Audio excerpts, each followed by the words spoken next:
सर्वधर्मस्थापकस्त्वं सर्वधर्मस्वरूपकः आचार्याणां महाचार्यो रामकृष्णाय ते नमः.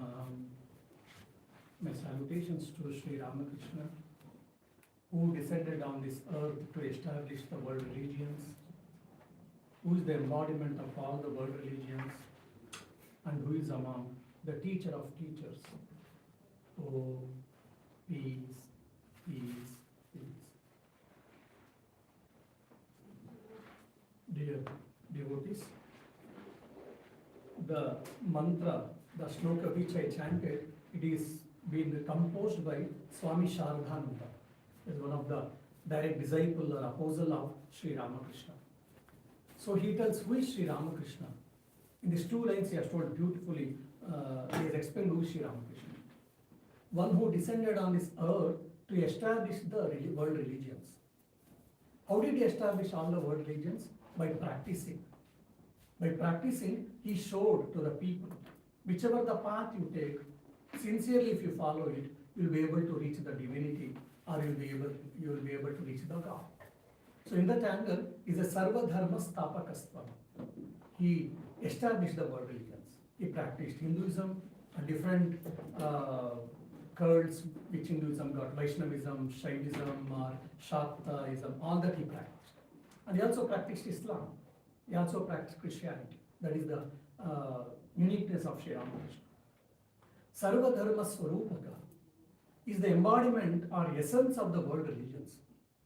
Whatever we read in the scriptures, either maybe Vedas, or Quran, or Bible, or Guru Granth Sahib, so whatever the essence we see, that essence has been practiced and is the embodiment of that essence of all the world religions. And is the teacher among the teachers. And to such Sri Ramakrishna, I shall bow down. Now this can be discussed for long. So now only I will be taking the second line, first part, that is, he is known as teacher of teachers. Acharyanam Mahacharya. Oh, because he is his disciple, so he has exaggerated Sri Ramakrishna. What great in that probably. So people might get that question. So it is not out of emotion Swami Shardhananda told or explained or described Sri Ramakrishna as the teacher of teachers, but indeed he is. Why?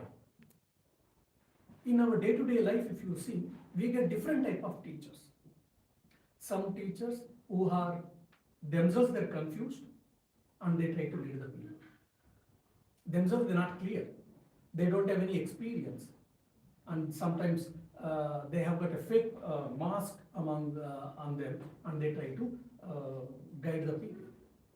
And some are sincere, no doubt. They might have taken 1 or 2 steps in the spiritual life. They have studied scriptures, no doubt, and they've got some understandings, and they are trying to help us based on their understanding. Then other group of teachers are there who have well read about our scriptures and they have realized, which like saints we can bring them under this category. And the prophets who descend on this earth with a special mission, they also take the role of teachers. And the God himself, the Supreme Self, or Paramatman we say in the Sanskrit word, who descended on this earth, which is called Avatara or incarnation, he also takes the role of Guru.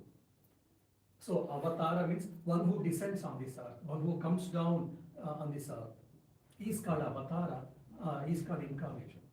So the highest Guru who can be among all of them is an Avatara Purusha. Because he has nothing to lose, he has nothing to gain. He is complete in himself. For example, most of us, we have assembled here on this holy day, Guru Purnima, so we want some aspiration for our life. We want to feel that experience of peace and blessedness, accumulation of punya, so on and so forth. But with these incarnations, they don't have anything to achieve. So they descend on this earth to help the humankind or to start one more new path or to renew the existing path so that people can rejuvenate their faith. So that's why he is a Acharyanam Mahacharya. And not only that, elsewhere I have discussed these things in the lectures. He started guiding the devotees or aspirants after 12 years of intense sadhana. Not 1 year, 2 year, or 1 month, 2 months, 12 years of intense sadhana. He experienced all the truths. Out of experience, he started guiding the people. And where? That too is to stay in the state called Bhava Mukha. Bhava Mukha is a threshold where he can see the world, he can see the God also at the same time. For example, we are inside the building now. We cannot see what is happening outside. The people who are outside, they cannot see what is happening inside. Now someone is standing on the wall, for example, in the compound wall. They can see inside compound what is happening, and they can see outside compound what is happening. So that Nitya and Leela, both he was experiencing at the same time. That threshold or that border is called Bhavamukha, to make it very simple. So from that state of Bhavamukha, he is to stay and he is to guide the aspirants, his devotees or disciples, aspirants. That is the reason he is a Acharyanam Mahacharya. He is the best guru among them. It is not that he is the only best guru, but he is one of the best guru among the available gurus. Now, what is guru? Who is guru? So, Guru Gita defines beautifully. Gukaro andhakarastu, rukaro stannivartakaha, andhakara nivartyatu, guru ityapi dhiyate. Guru iti abhidhiyate. He can be called as guru. Who? The guru, gu and ru, 2 syllables are there. Gu stands for andhakara, ignorance. And ru stands for one who removes it, one who destroys it, one who removes it. So one who is capable of removing our ignorance, one who is capable of helping so that we can destroy our ignorance, such person, any person might be, he is called or he is termed as guru. Now this Purnima, the full moon day, every month we get one full moon day. And this particular Purnima, only why it is called Guru Purnima, why not other Purnima? Now just like in the Vaishaka month, we get a Vaishaka Purnima. So that is called thrice blessed day. Because Buddha was born and Buddha attained the Bodhisattva and Buddha also left his mortal coil. That's the reason Vaishaka Purnima is considered as thrice blessed day. Now this Guru Purnima or Vyasa Purnima is also, some people argue that it is a twice blessed day. Why? Because Vyasa born on the same day and Vyasa left his mortal coil on the same day. Though traditionally this this understanding has come, acceptance that on the Vyasa Purnima he born and he also left his mortal coil. But when we see the Mahabharata and other Puranas and all, but we don't get anywhere reference that he born on this day and he left on this day. Somehow the tradition has come, but it is not actual. Then why this Purnima, or why it is only considered as Guru Purnima? It is like a Mother's Day, Father's Day, so it is Guru's Day or Teacher's Day. So this day is considered or can be used as to show our token of gratitude and respect to our gurus and to our teachers. Why? Because they open our inner eye. They open our inner eye so that we can see the reality as it is. First, our eyes will be opened with the help of Mother. Then the real inner eye will be opened with the help of Guru. That is the reason it is a Thanksgiving Day, we can say. Thanksgiving Day for our Gurus. But that doesn't mean that only annually once we should give Thanksgiving or gratitude for our Gurus. It is every day, no, but it is a special day. And Guru Purnima is celebrated only by Vyasa, because there are galaxy of saints are there in India especially. Why only? Because Vyasa. Because he did so much work, as a token of gratitude, the Guru Purnima is celebrated also as Vyasa Purnima. He, in the Dwapara Yuga, after Kruta Yuga, Dwapara Yuga comes, in the Dwapara Yuga, he understood that the memory power or the retention power of human being is becoming less. As a result, he thought Vedic knowledge will slowly get diminished. Then he divided the entire Vedic knowledge into 4 parts, and he made in charge for his 4 disciples that From today onwards, each one of you have to take care of one yoga. That's why it's called Veda Vyasa. Veda, one who bifurcated the Veda, that's why it's called Veda Vyasa. Otherwise, his name is Krishna Dvampayana or Vadarayana. And not only that, he somewhere he felt people cannot understand Vedas. First of all, it is in a not normal Sanskrit, it is a Vedic Sanskrit which is very old, archaic style. And to understand the Vedas properly, you have to read 6 angas, that is Vedangas, we say 6 limbs. Shiksha, Vyakarana, Kalpa, Nirukta, Jyotishana. The moment we listen itself, our head gets really, we start getting headache. So he understood the common people problem that probably a common man doesn't have a time, doesn't have that dedication where he can read the Vedas. Then keeping the Vedic philosophy in his mind, he wrote 18 Puranas in those days in a common language, spoken language. Of course, that's all in Sanskrit. For us now it is difficult, but in those days it was spoken language. So he he composed the essence of Vedas, keeping in the mind, with anecdotes and with stories. He wrote 18 Puranas. And his journey or intellectual hunger was not enough. He wrote 18 Upapuranas. And he wrote one of the biggest history book in the world, which is called Mahabharata. It has got only 100,000 slokas. 100,000 slokas. So, like this, he did a lot of work by which Indian wisdom was retained, was preserved to the successive generations. That is the reason, out of token of gratitude and respect, this Guru Purnima has been celebrated as Rasa Purnima. All right. Now coming to our discussion, Guru, when I said he removes our ignorance, he helps to destroy our ignorance. What ignorance actually helps? I'm ignorant about calculus. Does he really help here? No, we don't speak of that thing. Here, ignorance is about our own duty. Simple example we can see here is in Krishna and Arjuna's case. Arjuna was a warrior by race. He was a Kshatriya warrior race, and he had taken the vow or resolve that I will fight for the righteous cause. And after going to the battlefield, the moment he saw his relatives, kith and kin and blood relatives, his mind overtook the delusion, moha. As a result, he started telling that I will not do war. I will not participate in the war. War is a wrong thing and all these things. So he was confused about what is his duty and what he should do, what he should not do. So Krishna helped him to resolve his delusion, moha. So that's the one thing. That's how Guru helps us what to do and what not to do, when to do, how to do, why to do, all these things helps Guru. The main problem is about our own nature. Who am I? We are ignorant about our real nature. That is the reason we are all suffering. Or why do you suffer, or why do I suffer? When we analyze ourselves, we always say either because of wife or husband, or children or parents, or maybe friends, or maybe colleague, or maybe climate. So many things we keep giving different reasons that may be temporarily, no doubt, partially may be true, but according to the scriptures it tells very clearly the fundamental problem for our suffering is what? Ignorance about our own nature. Who am I? I'm thinking I'm body, mind complex, but I am the self. So the removal of ignorance is done by Guru. That's why we worship him.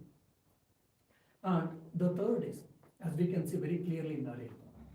Naren, such a pure soul, he himself had practiced in his own way, and he studied Eastern philosophy, Western philosophy, and so many other things. At some point of time, he became agonized. Does really God exist? Or is it mere imagination? Because is any one person who has seen the God, who has experienced the God, then I may accept it. So he went to the religious leaders in those times in Calcutta, and he started asking very openly, straight, sir, have you seen God? Have you experienced God? But none of them could give answer. Only Sri Ramakrishna could give the answer. Yes, I have seen the God. And not only that, he told beautifully, but I have seen the God much more clearly than I am seeing you.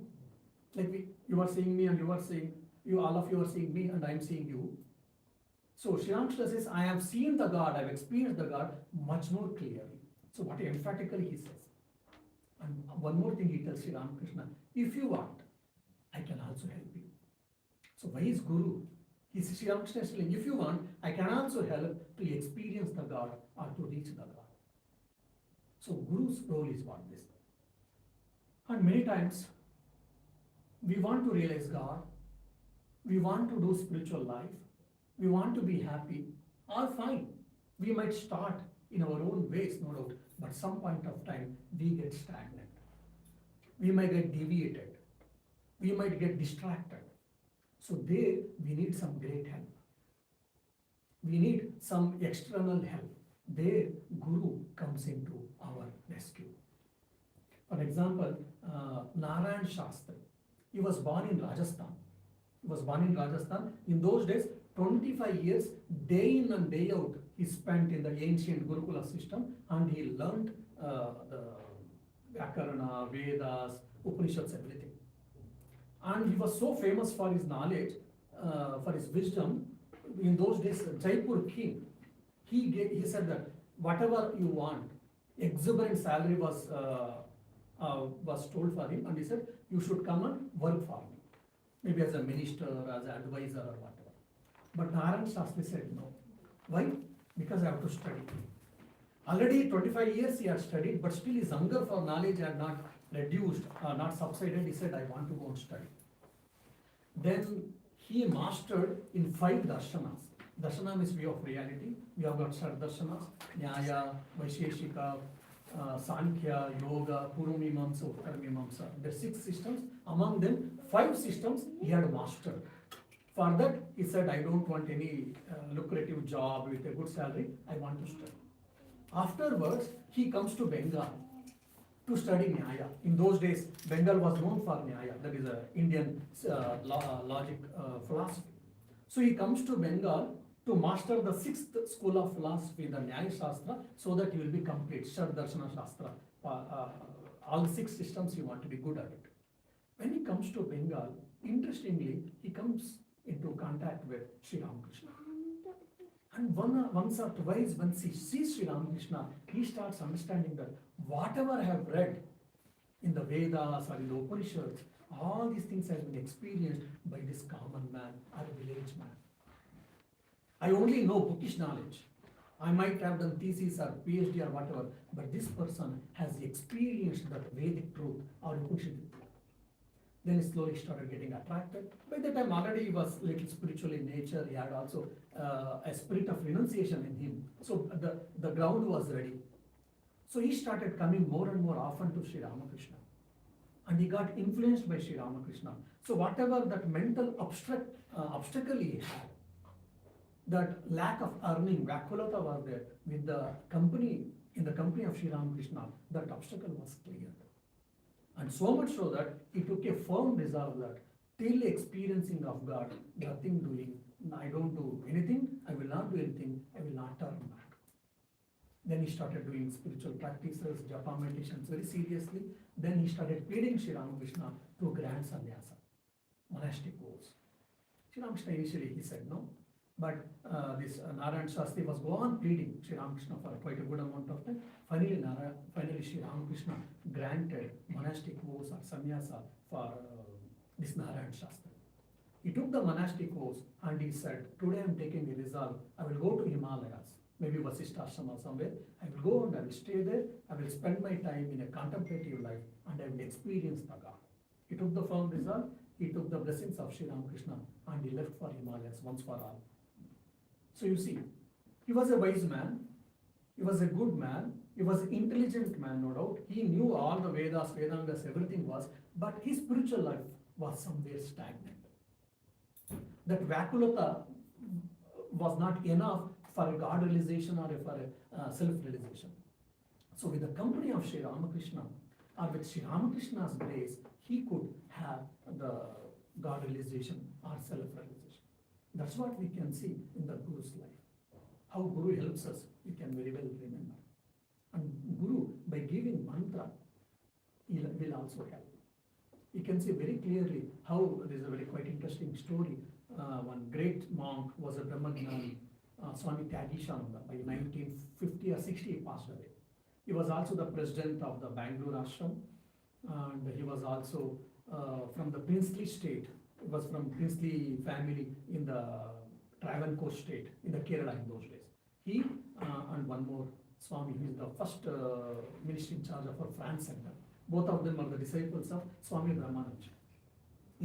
Swami Tyagishananda in those days, he was a double masters. He had done and double gold medalist. I mean 1920s, 30s story I'm telling you. In 1920, or maybe little early, he had a double gold medals in those days, imagine.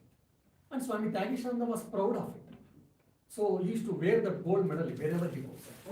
It looks little funny for us now, because in those days it was so rare or whatever. He used to wear that gold medal and he used to go everywhere. Wherever he goes, he used to wear gold medal. When he's going out from his house, he used to wear gold medal. He and his friend, who was also relative, both of them, somehow they came to, I think in a bookstall or somewhere, they saw Gospel of Sri Ramakrishna. And they started reading Gospel of Sri Ramakrishna, they were attracted, and they came to know that Swami Brahmananda, his spiritual son, is coming to Chennai. So they thought, we'll go and see, and we'll try to get his blessings. And both of them, they met, and they saw spiritual initiation. Swami Tyagishananda Brahmanji didn't agree. And for another, his friend, Swami Tyagishananda agreed, and he initiated also. So Swami Tyagishananda started feeling guilty. Am I not pure enough? Am I not sincere enough? I don't have capability, adhikaratva to get the mantra diksha, spiritual initiation.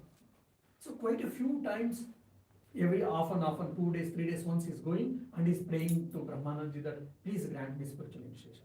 But Brahmanji is saying, either he's keeping quiet or he's saying no. So it happened for a couple of times. One day, Tyagishananda, per chance, he forgot to put the gold medal. He per chance forgot to put the gold medal, and he went to Chennai monastery, that is Ramakrishna Math. And that day also he approached Swami Brahmanji. Swamiji, please at least you should give me the mantra diksha.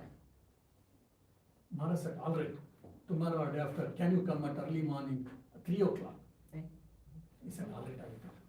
He said, so earlier, previous day, 11 o'clock itself, he had come and was sitting in the gate of the monastery. Then 3 o'clock, as soon as Brahmanji gets up, and he was about to go to the temple, and he sees that young man is sitting for the initiation. And he signals that I will go into temple, for after some time I shall return, and then I will initiate you. Then morning Mangalarti over at the early morning, and Brahmanji after Marti sat for some time meditation, and he returns, and he initiates the mantra diksha. Then Tyagishananda had a doubt or a question. So many times I had asked, probably much more seriously, strongly, pleadingly. Brahmanji never agreed, and this time just I asked, casually I asked, and he agreed. What is this? He wanted to ask time and again. Then Brahmanji, I think, on a Sevak or Secretary Maharaj, he hold it and said, why Brahmanji agreed this time to give mantra diksha? Why, because there was no gold medal on your head. He started scratching his head. What? Because no gold medal, that's why Brahmanji gave me diksha. What is this? How? No, because you are putting gold medal means what? You are egoistic about your degree. So with that ego, you cannot go in spiritual life. So you are not fit to receive the mantra diksha or the mantra of Sri Ramakrishna or the master. That's why Brahmanji was keeping quiet. When he saw that you are not wearing the gold medal, then Brahmanji thought, you have come out from that ego. That's the reason he agreed and he initiated. See how Guru prepares oneself. How Guru tests us, no doubt, but at the same time, how Guru helps us actually. So it is quite interesting. One more very funny incident. One woman, unfortunately, she lost her only one child. She obviously in those days, because of malnutrition or some reason, so mother was she was devastated, and she came to Sri Ramakrishna, and she was crying profusely that I have lost my son, only son, child, that too, son is for child, I have lost, etc., etc. But Sri Ramakrishna didn't give any lecture. We try to do counseling, all these things are, everyone has to die, don't worry, all these things. We try to give a lecture or counseling, but Sri Ramakrishna never gave any lecture or any counseling that day. Instead of that, a mat was spread in Sri Ramakrishna's room. Whoever has gone to Dakshineshwar, very well you can remember. Either in the big cart or small cart, Sri Ramakrishna was sitting, and a mat was spread, and this lady came, and in no time she started crying bitterly, saying about her child's passing away. Sri Ramakrishna also came down. He also sat next to her. He also started crying. Oh my dear, it so happened, it is very difficult, blah blah, all these things. And it so happened, he started crying more than her. After some time, this lady started pacifying him. Okay, master, okay, all right, all right. Because he was crying more intensely or more bitterly than the mother herself. After some time, this lady, somehow that sorrowness was because of crying and seeing Sri Ramakrishna's cry, he became all right. She became all right, and she started pacifying Sri Ramakrishna, all right, okay, okay. And after some time, Sri Ramakrishna got pacified. But Sri Ramakrishna said only one thing. He didn't give any big lecture. He said, see, from today onwards, you see your son or your child by worshipping with the God. While worshipping, you see your son in the God. That's all. He told this one instruction, and she left. But afterwards, she was able to get rid of that sorrow. Why? Because every day she's worshipping the God, no doubt. Whenever she's worshipping the God, say for an example, her chosen deity is Rama. When she's worshipping Rama, till then she was seeing the Rama as a deity, God, and etc. Now onwards, she started seeing the Rama as her own son, just like Kausalya. So slowly, her agony, her pain that I have lost the son, I have lost the child, went away. Rather, the God himself became her child, and she got rid of the agony, and not only that, she was able to go further, progress in spiritual life. So these are the few incidents we can see. These are very small incidents, no doubt. But if you deeply think and cogitate, we can understand how Guru helps. It is very difficult for us to sometimes understand. It goes beyond logic sometimes, no doubt. At least I can give my own experience in 1999, say for example. I was also struggling with some doubts and life decision questions. For 1 year or more than 1 year, I was struggling what to do, what not to do. But accidentally I got the mantra diksha, no doubt. Not plannedly, but accidentally I got the mantra diksha, and I started doing mantra sincerely, whatever is possible in those times. In 2-3 months, all my problems, doubts was clear, and everything will fall at its place. So beautiful. So I always feel it is because of Guru's grace and the power of mantra. So we do not know Guru's grace, how it comes. And we do not know Lord's grace or God's grace, how it comes. So God's grace comes through Guru only. So the special day, auspicious day today is Guru Purnima. It is expressing our thanks, gratitude to our Gurus and to the Guru Maharaj or to the Lord, so that whatever he has given till that, he is protecting us, he is guiding us, he is taking care of us, holding us all the time. So it is a remembering him and expressing our thanks, gratitude, and all these things. May Shri Ramakrishna and all the Guru Parampara bless all of us, so that we shall lead a happy life, and we shall try to progress in our spiritual life. And today, if not tomorrow, we shall reach our ultimate goal or reality. Thank you. Priyatam Pundarikakshah Sarvayajneshwaro Hari Tasmin Tushte Jagat Tushtam Prenite Prenitam Jagat Om Shanti Shanti Shanti Hari Om Tat Sat Shri Ramakrishna Arpanamastu.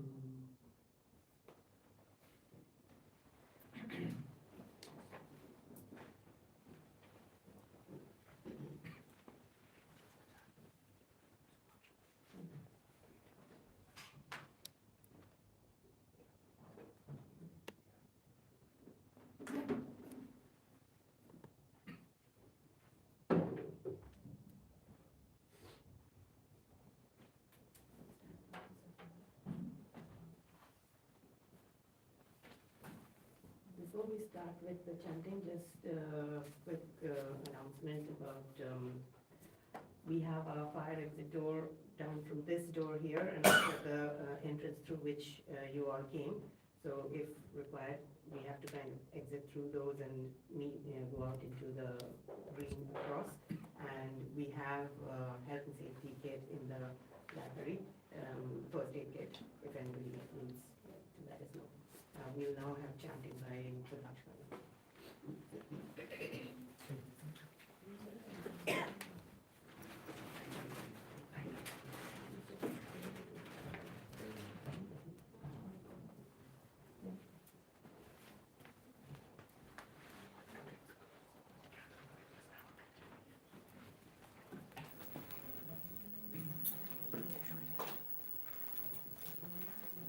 Excuse me,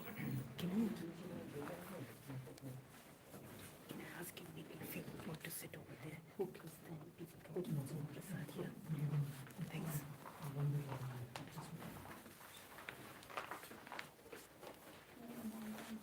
Namaste to all. My salutations to God in you. It's an immense pleasure to be part of this very auspicious day, Guru Purnima. I'd like to extend my sincere thanks to Swamiji for inviting me for this chanting of mantras. Mantra means one plus tra. One means mind and tra means tool. The tool that manages the mind is called mantra. I will initiate mantra, but it's an immense pleasure today that my father, my own guru, is here with me. So I would rather like him to, do this chanting of mantra today. I just start by my salutations to my guru.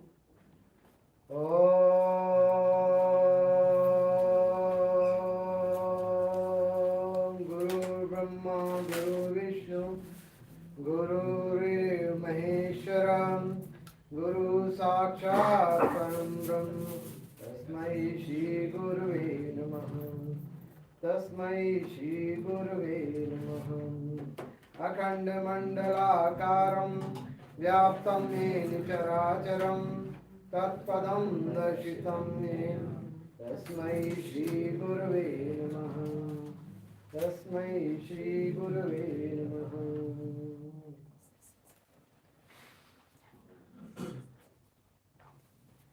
गुरु भगवान तक पहुंचने का रास्ता, भगवान तक पहुंचाने का मार्ग, अंधकार को प्रकाशमय करने का, ओजस तेजसमय करने का रास्ता गुरु से होकर के जाता है। हमारे परम गुरुदेव को नमन करते हुए मैं आपसे निवेदन करूंगा, आप गायत्री मंत्र सबके लिए यहाँ से प्रस्तुत करें। सभी को नमस्कार। गायत्री मंत्र हमारे साथ साथ करेंगे। ओम भूर्भुवः स्वः तत्सवितुर्वरेण्यं भर्गो देवस्य धीमहि धियो यो नः प्रचोदयात्। ओम भूर्भुवः स्वः तत्सवितुर्वरेण्यं भर्गो देवस्य धीमहि धियो यो नः प्रचोदयात्। ओम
शुभं नारायणं नमस्कृत्य सर्वकर्माणि कारयेत्।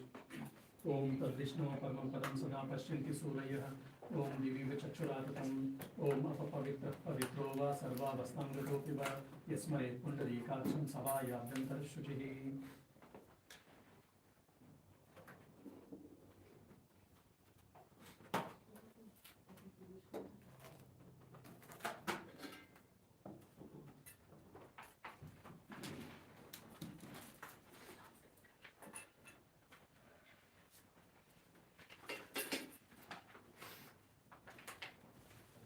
नितिनं विश्वादशक्त्यादिभ्यो नमः।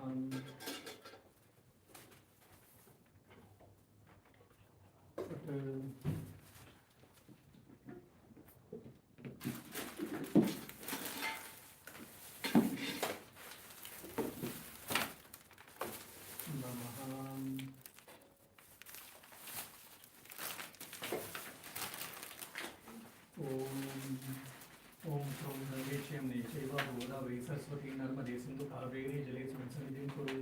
ॐ वं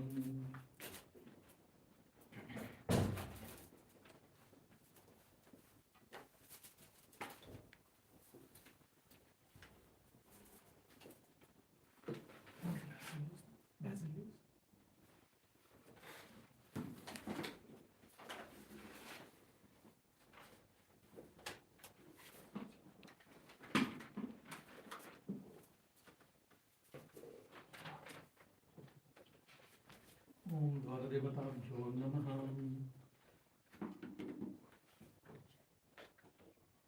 ॐ वास्तुपुरुषाय नमः। ॐ ब्रह्मणे नमः।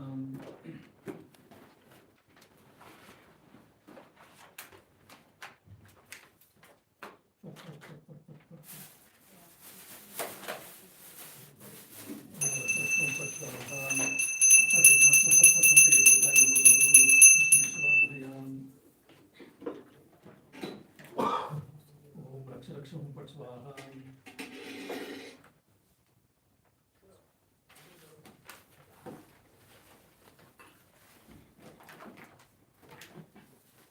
ओम नितिनमस्ते आदाशक्तादिभ्यो नमः। ओम अस्य आसनोपवेशनमुद्रस्य नेरपृष्ठदृष्टिं देवतासनोपवेशने वियोगः। ओम पृथ्वीत्वयादुतालोक देवी त्वं विष्णादुत त्वं च धार्यमां नित्यं पवित्रं कुरुचासनम्। ओम देवीते गंधपुष्पे आद्याशक्ते कमलासनाय नमः। ऐं गुरुभ्यो नमः। ऐं परमगुरुभ्यो नमः। ऐं परापरगुरुभ्यो नमः। ऐं परमेष्ठिगुरुभ्यो नमः। ओम गं गणेशाय नमः। ओम ऐं सर्वदेवदेवी स्वरूपाय श्रीरामकृष्णाय नमः।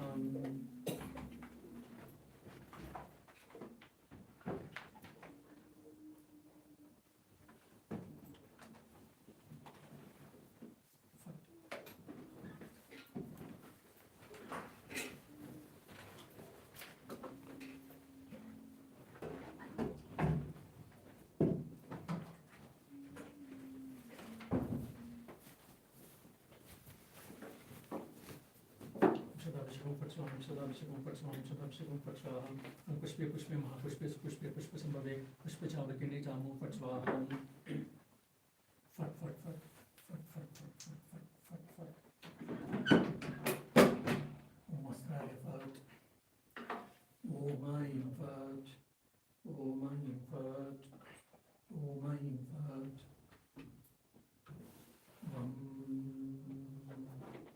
अमैं कमैं कं चमैं चं तमैं तं तमैं तं पमैं पं यमैं यं शमैं शम्।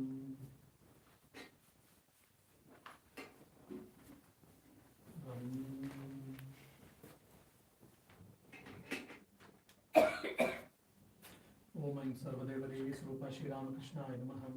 ऐं ओम दुर्गे दुर्गे रक्षिणी स्वाहा। ओम आं फट स्वाहा।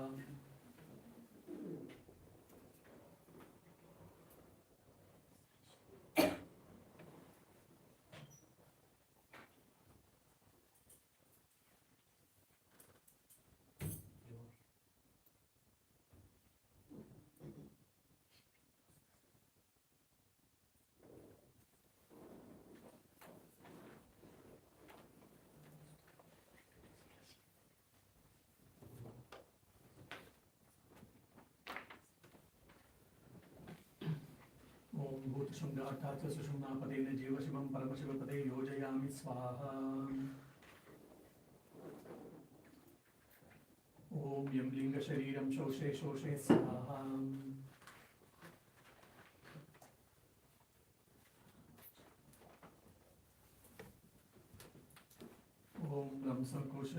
Hello everybody. Our first bhajan, we'll start with the Guru Stotra. If you all have, if you have the hymn, if it is there in the mobile, if you can go to our, website, and there is a tab called hymn. If you go there and see hymn number 6, that is that is the Guru Stotra. Also, Rishi has just posted in the group chat a picture of that. And there are some books also, you can follow that. So please join in. We'll all sing together Guru Stotram. Om Amrim Krom Yam Lam Lam Sham Sham Sam Ham Amsah Shirangshna Devataya Prana Prana. Om Amrim Krom Yam Lam Lam Lam Sham Sham Sam Ham Amsah Shirangshna Devataya Jiva Istipahan. Om Amrim Krom Yam Lam Lam Lam Sham Sham Sam Ham Amsah Shirangshna Devataya Sarvendriyani. Om Amrim Krom Yam Lam Lam Lam Sham Sham Sam Ham Amsah Shirangshna Devataya Vangamashtakshapakashotram Pranam Pranam Yagita Surachiram Tishtantu Swaha. ओमस्य मातृका मंत्रस्य ब्रह्मऋषिः गायत्री छंदा देवी मातृका सरस्वती देवता hello बीजानि स्वरा शक्तया व्यक्तकं कीलकं सर्वाभि सिद्धिकन्यासे विनियोगः। ओम ब्रह्मऋषिः नमः। ओम गायत्री छंदसे नमः। ओम मातृका सरस्वती देवता नमः। ओम देवी जो नमः। ओम सरस्वती शक्ति नमः। ओम गति कीलकाय नमः।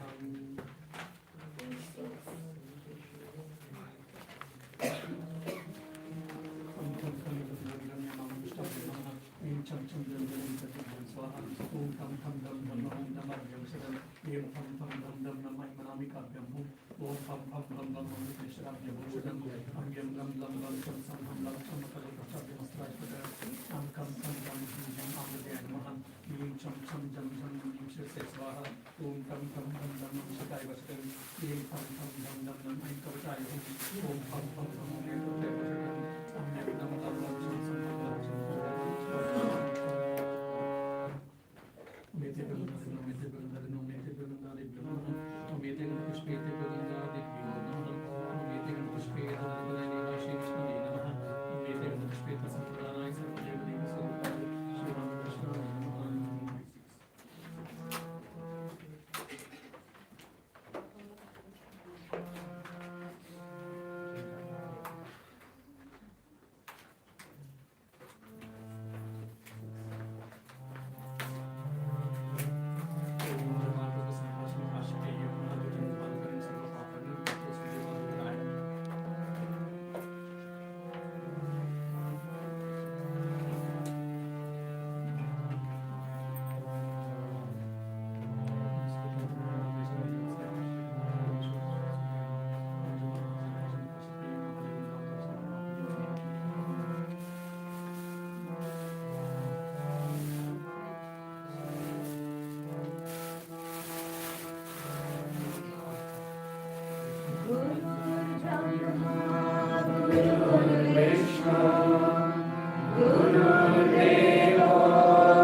येन कृष्णं चराचरम्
त्रिगुणरहितं सद्गुरुं तं नमामि सद्गुरुं तं नमामि सद्गुरुं तं नमामि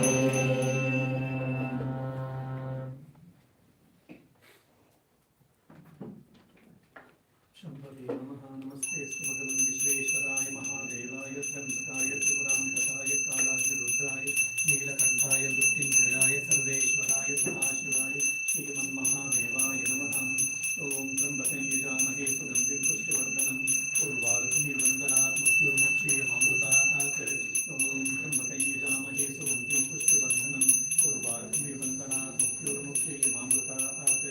ॐ त्र्यम्बकं यजामहे सुगन्धिं पुष्टिवर्धनम् उर्वारुकमिव वन्दनात् मृत्युर्मुक्षीयमामृतात्।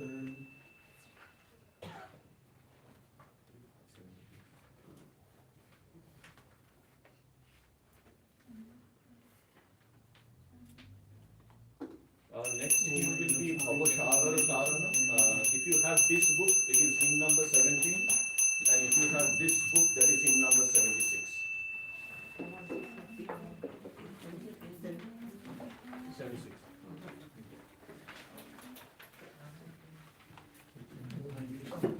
ब्रह्मणेश्वर शिवाय नमः। ओम विदं सचन्दनपुष्पं बाणेश्वर शिवाय नमः। ओम विदं सचन्दनबिल्वपत्रं बाणेश्वर शिवाय नमः। ओम मणिमेषधूपः बाणेश्वर शिवाय नमः। ओम तत्पुरुषाय विद्महे महादेवाय धीमहि तन्नो रुद्रः प्रचोदयात्।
Bye.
तीर्थेभ्यो नमः वशर्ट ओम ऐमेते पुष्पे श्री रामकृष्ण अंगदेवताभ्यो नमः ओम श्री रामकृष्ण देवया गच्छे गच्छे तिष्ठे तिष्ठे सन्निधे ये सन्निधस्व ये सन्निधस्व ये समुख्य वै समुख्य पात्राधिष्ठानां कुरु पूजां गृहाणाम् ओम ऐं इदं सचन्दन पुष्पं सर्वदेव देवी स्वरूपाय श्री रामकृष्णाय नमः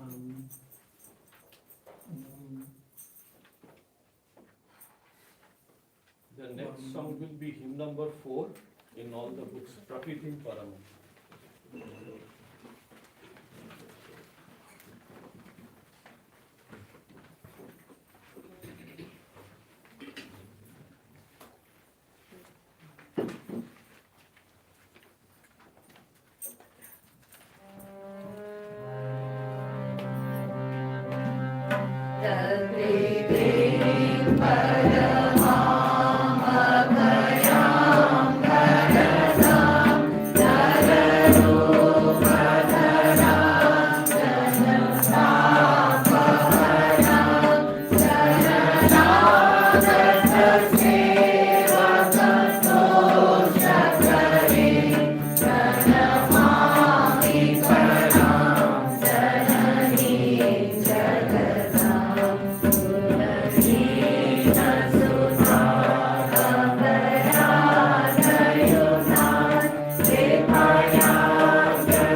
स्नान सुखना नैवेद्यम तस्य सुखना naivedyam Okay, so our next song is Ramakrishna Sharana. It is hymn 13 in this book and hymn 19 the other book. And also hymn 19 the online book, line 0.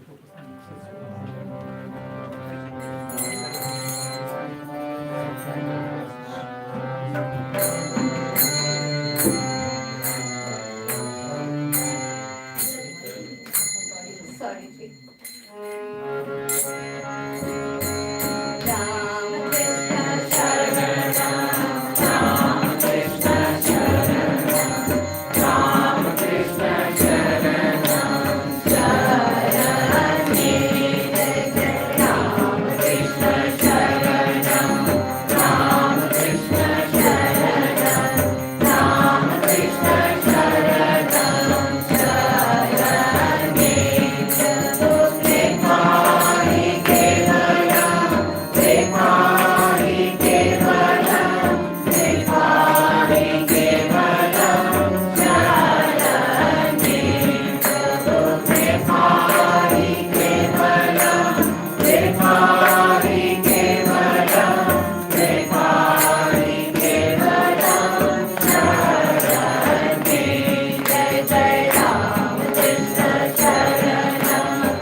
उदयनमं जिंशर्षे स्वाहा ॐ ह्रीं शिखाय वषडं दैं कवचाग्निकां नेत्राभ्यं घोषणं रहकल्पपुष्टाभ्यमस्तायपट ॐ ऐं ह्रीं सर्वदेवदेवी स्वरूपिण्यै श्री शारदादेव्यै नमः ॐ ऐं ह्रीं सर्वदेवदेवी स्वरूपिण्यै श्री शारदादेव्यै नमः ॐ ऐं ह्रीं सर्वदेवदेवी स्वरूपिण्यै श्री शारदादेव्यै नमः ॐ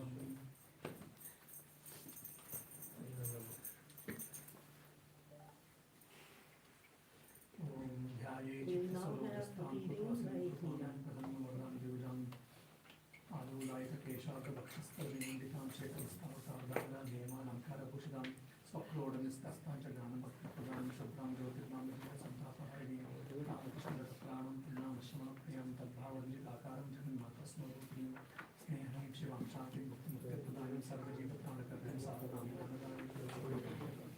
Here's a small passage drawn from Swami Chetananand Ji Maharaj in charge St. Louis and Kansas City, Missouri, and also a little taken from this Vedanta and the West journal, special number 153. In Sanskrit, words for teacher are based on their unique abilities. The teacher who gives you information is called Adhyapak. The one who imparts information is called Upashdaya. The one who imparts skills is called Acharya. The one who is able to give deep insight into a subject is called Pandit. The one who has a visionary view on a subject and teaches you to think in that manner is called Drishta. And the one who is able to awaken wisdom in you, leading you from darkness to light, is called Guru. Vedanta and the West series, 1953, published by Vedanta Press, New York, in 1962, defines Guru as a spiritual teacher. A qualified Guru is ideally an illumined soul or well advanced on the religious path. Swami Vivekananda says that a Guru must know the spirit of the scriptures, he must be sinless, and he must teach selflessly, without desire for name, fame, or wealth. A competent Guru assumes the responsibility for the spiritual life of his disciple and leads him to salvation, something that we listened to from Shanti Ritanand in the beginning of today's session. There are two connected and relevant words associated with Guru, initiation and mantra. Initiation is the ceremony, Diksha in Sanskrit, which symbolizes the beginning of spiritual life. During initiation, the Guru gives his disciples specific instructions in spiritual practices, more particularly a mantra. Mantra, the particular name of God corresponding to the chosen ideal of the disciple with which the latter is initiated into spiritual life by his Guru.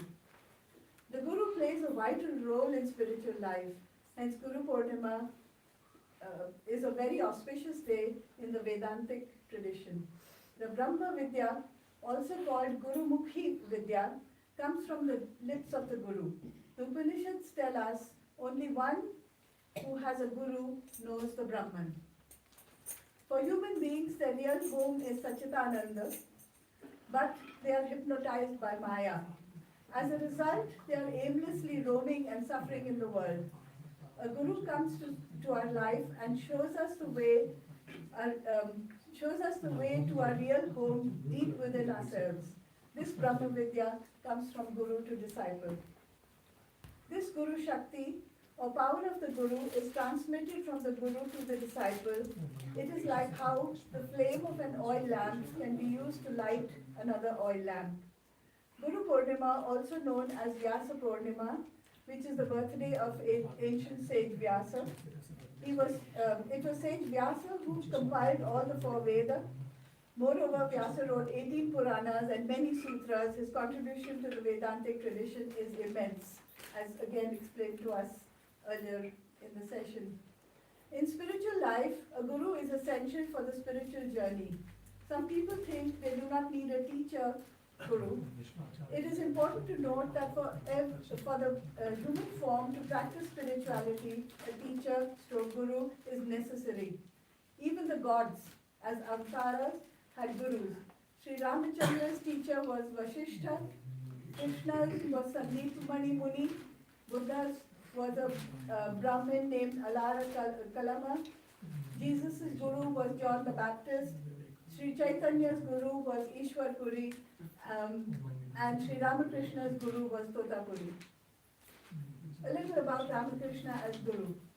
Sri Ramakrishna used to say that he could not bear people addressing him with these three words: Guru, Karta, and Baba. Karta as master and Baba as father. He would say, it is God alone who is the Guru. He is the Karta, our everything. Sri Ramakrishna used to say of himself, I am nobody, just an insignificant person. Roman Roland wrote, Ramakrishna's I died forever. The Divine Mother fully possessed his ego and enacted her divine play in this world. His I and the Divine Mother's I became one. Thus we find that Ramakrishna's teachings and God's teachings are the same. Ramakrishna became a world teacher. Sri Ramakrishna was not an ordinary human guru, he was an avatara, God in human form.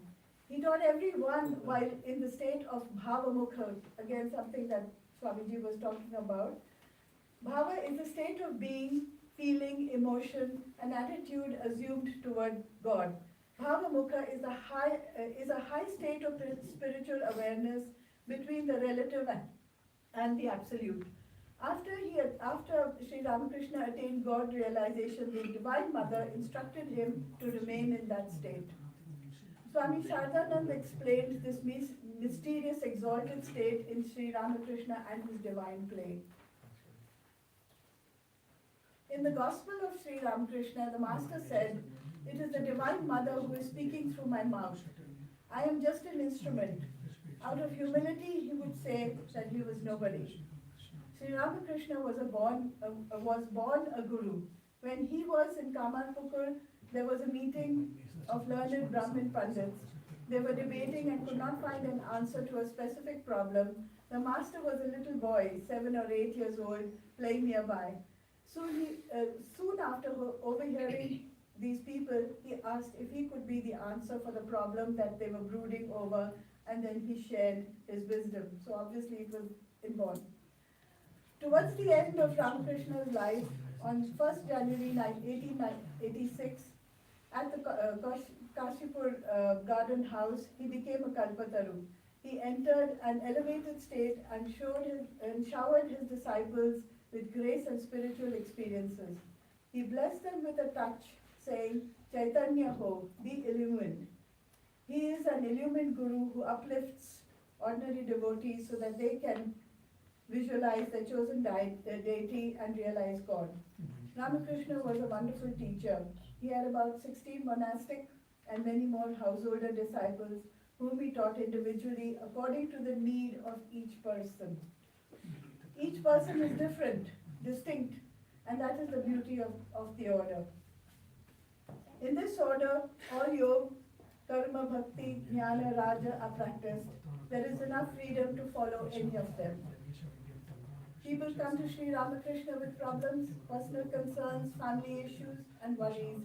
After getting closer to him, talking to him, finding solace and grace, their entire lives have been transformed. Service to the Guru is very important. In the Gita, Krishna says, learn it by prostration, by inquiry, and by service. The wise who have seen the truth will teach you that knowledge. Krishna.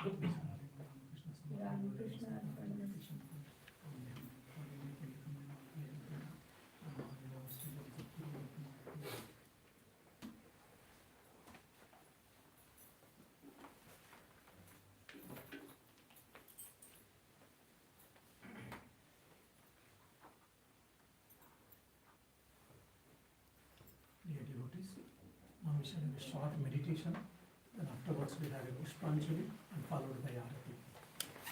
And people, if someone is outside, you can come front so that you can, others can comfortably sit.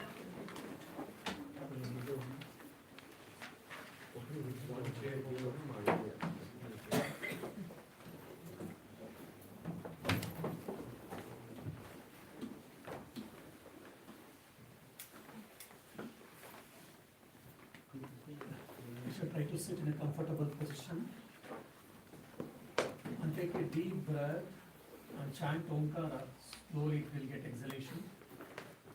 And while chanting Omkara, feel that your body and mind is getting purified so that we'll be eligible, capable to feel the presence of the Lord in our lotus heart.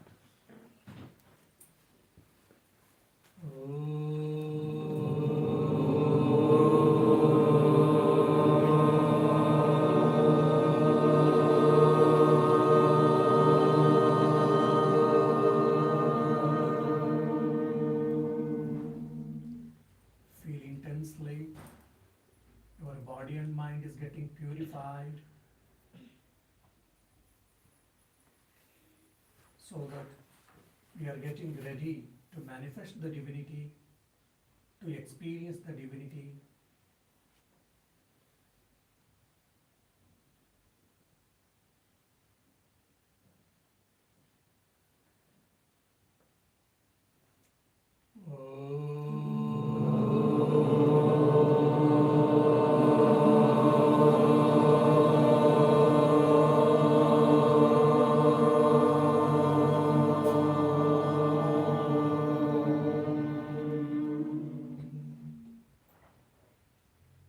Fill your body and mind with the purity and feel that all the impurity or impure thoughts from your body and mind is getting out.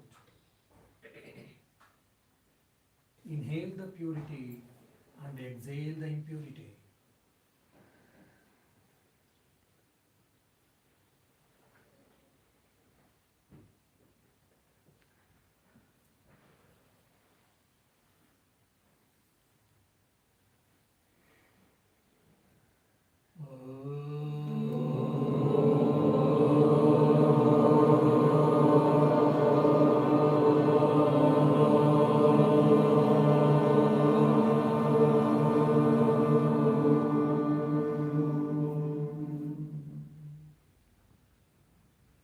Inhale the love, fill your mind with the love, and exhale the hatredness towards anyone if exists.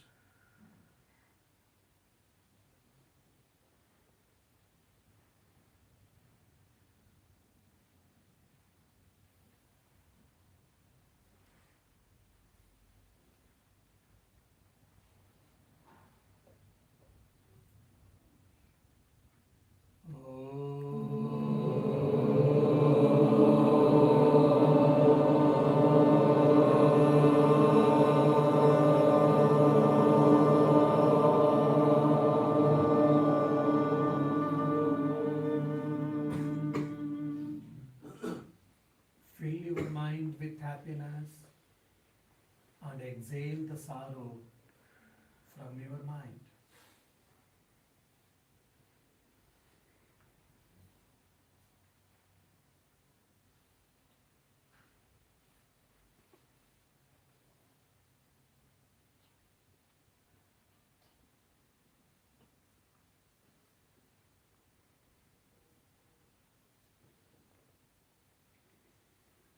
Our body and minds have become pure, calm, serene and settled. With this calm mind and with the mindfulness, we shall travel to mentally Sahasrara at the tip of our head. There's a beautiful 1,000-petaled white lotus is blossomed. Our Guru is residing there, waiting to bless us, waiting to lead us further. We shall go and we shall prostrate and offer our respects to the Guru, our teacher.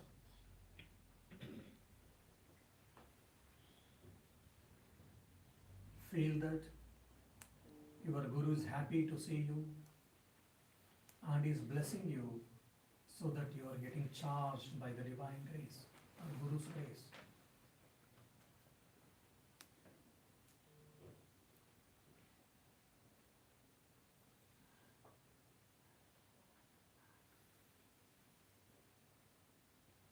You may offer some fragrant flowers at his lotus feet and a garland.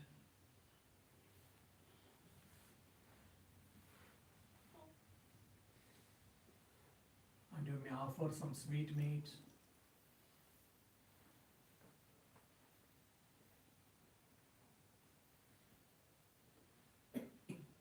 Excuse me.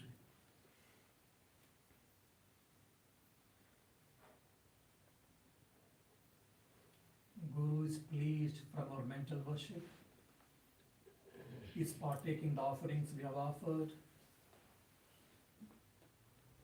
And again he is holding his both hands on our head and is blessing and transferring the spiritual power to us. Feel that intensely you are getting charged spiritually.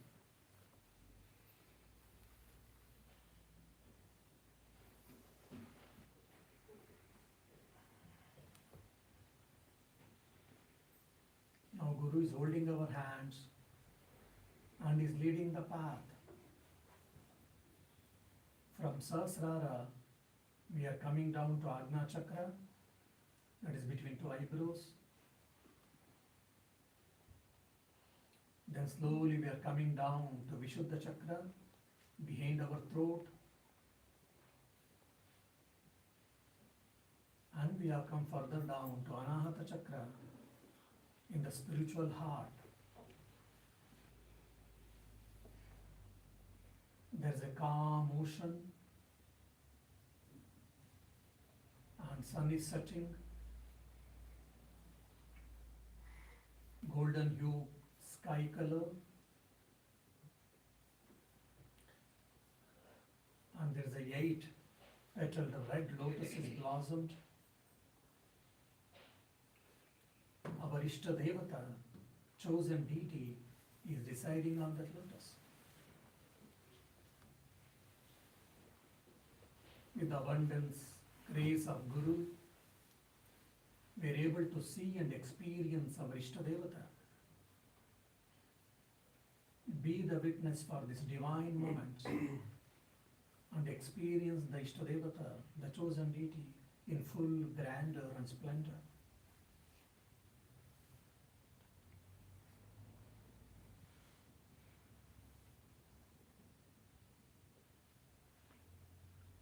Now Guru has taken the form of light, Jyoti, and he got merged in the Ishtadevata.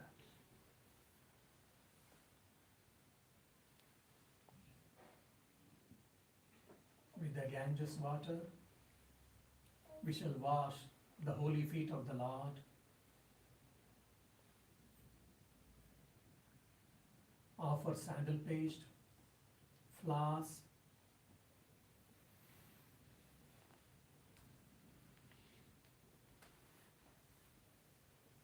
and we shall do the Abhishekam bathing with the pure Ganges water.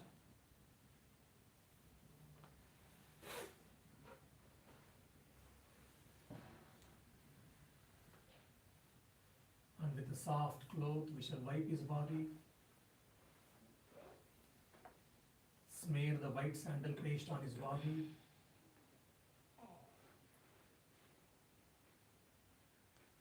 and dress him with a new piece of cloth.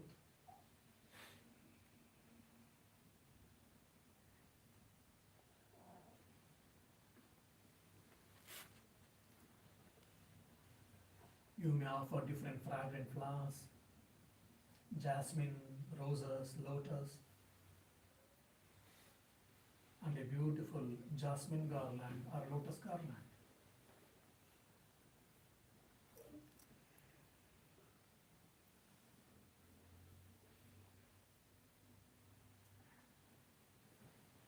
And gently ringing the bell, you may wave the incense sticks on the lamp.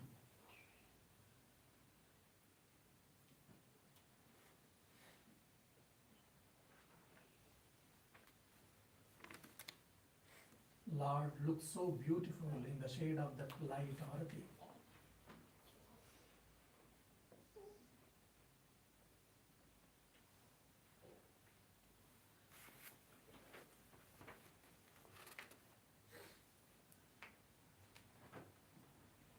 offer different food delicacies, desserts.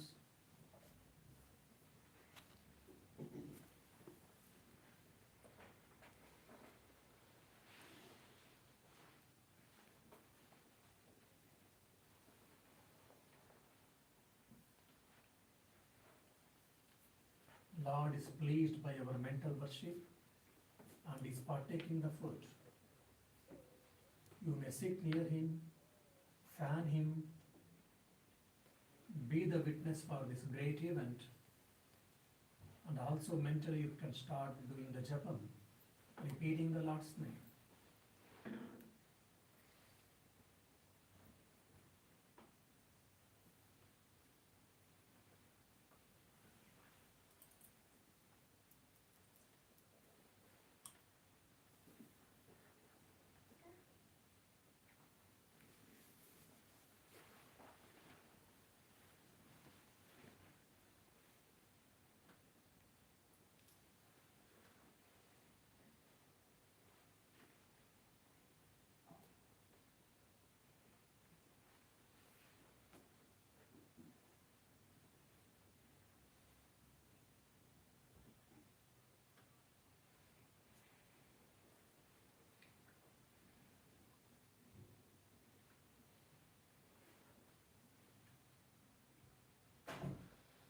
Feel the presence of the Lord intensely.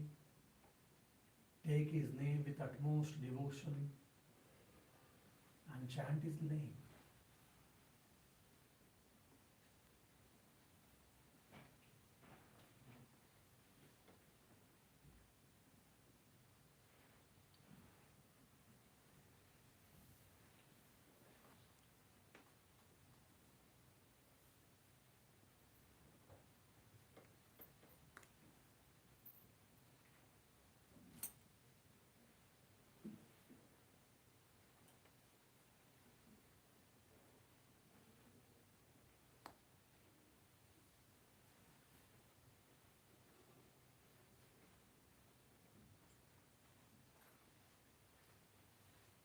You may offer your prayers and wishes, if any, and seek his blessings.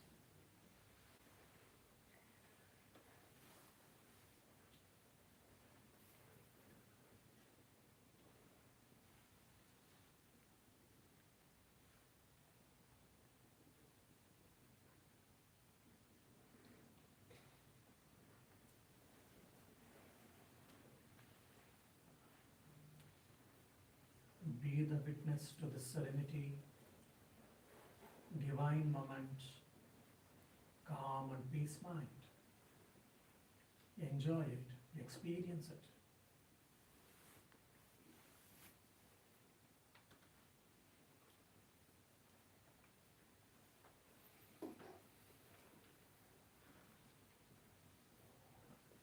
We shall convey our thanks, token of gratitude, love and respect on this auspicious day to the Lord for all his blessings and protection.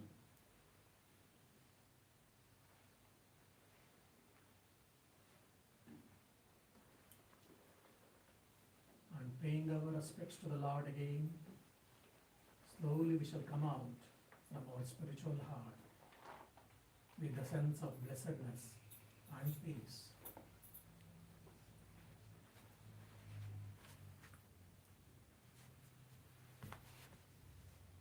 You may rub your both hands and apply the heat on your face and eyes.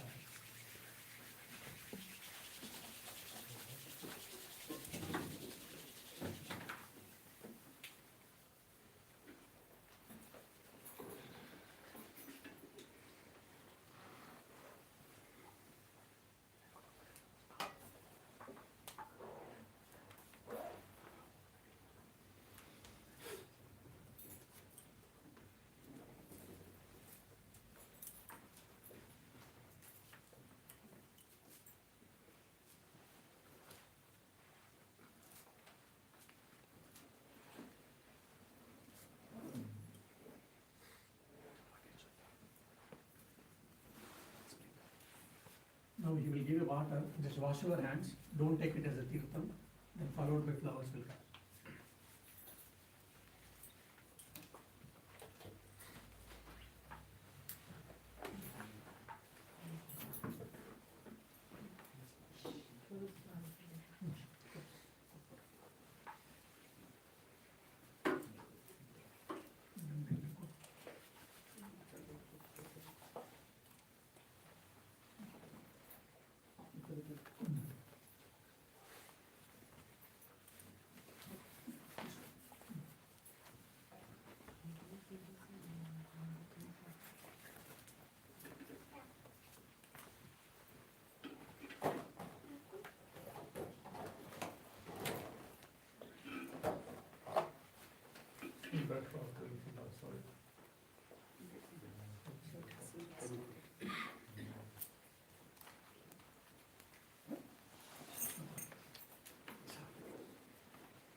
start now.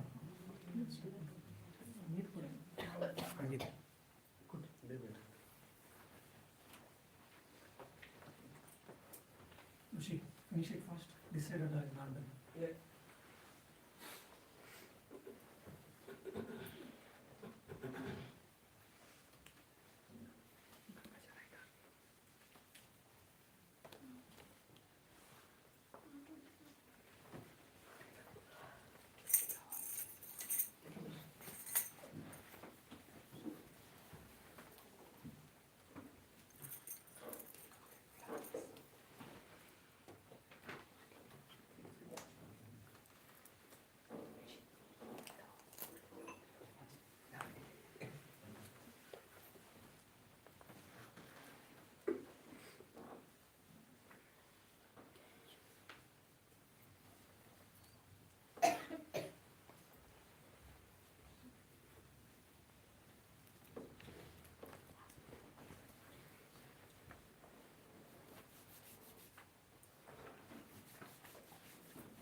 Yeah, Vishal, kindly repeat after me. Om Aim Esha Sachandana Pushpanjali Sangaya Savarnaya Sashaktikaya Saparshadaya Sarvadeva Devi Swarupaya Shri Ramakrishnaya Voshata Pranama Mantra. Om Sthapakaya cha Dharmasya Sarvadharma Swarupine Avatara Parishtaya Ramakrishnaya Te Namaha Gurur Brahma Gurur Vishnu Gurur Devo Maheshwara Guru Sakshat Parabrahma Tasmai Shri Gurave Namaha. Mentally you offer the Pushpanjali at the lotus feet of the Lord and your Gurus. Offer your prayers and wishes if any, and seek their blessings.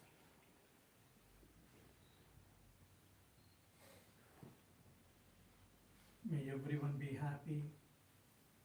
May everyone be free from all the difficulties and worries. May everyone be hale and hearty. Let us love each other, help each other.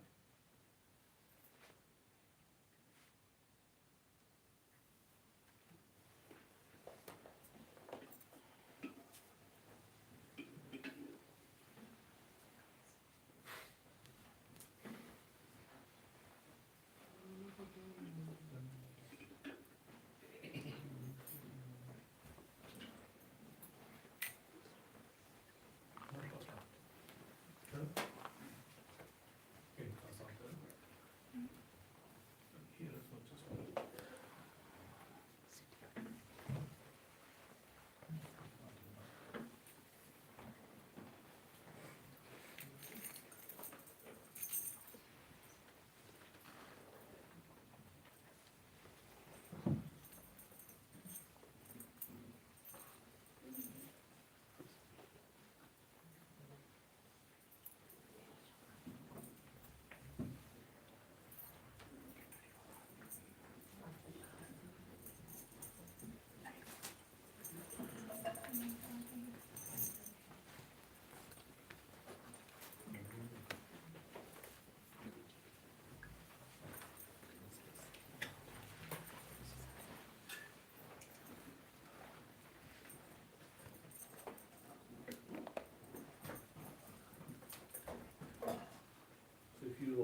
books again, it will be hymn number 1.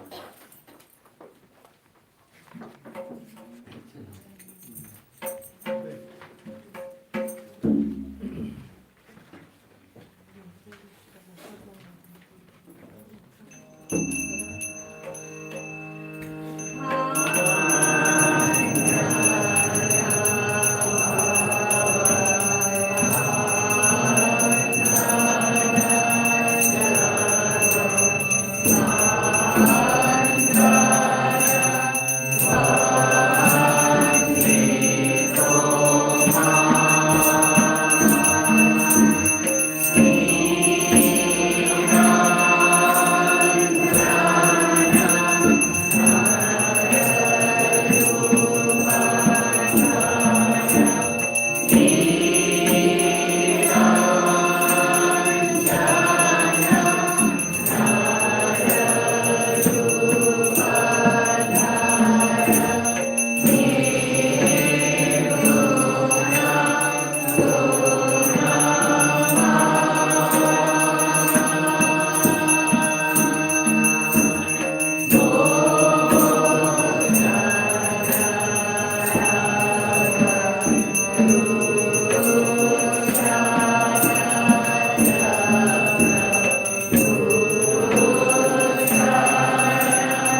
now.